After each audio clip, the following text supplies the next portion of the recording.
রাজপথে বিজেপি হুঁশিয়ার। রাজ্যের প্রতি কেন্দ্র লাগাতার বঞ্চনার প্রতিবাদে তৃণমূল রাজপথে বিজেপি হুঁশিয়ার।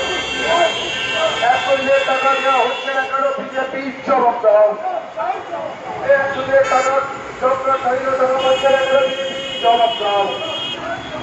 এটাই তো বলি বিজেপি ঠিক ঠিক ঠিক কাজ।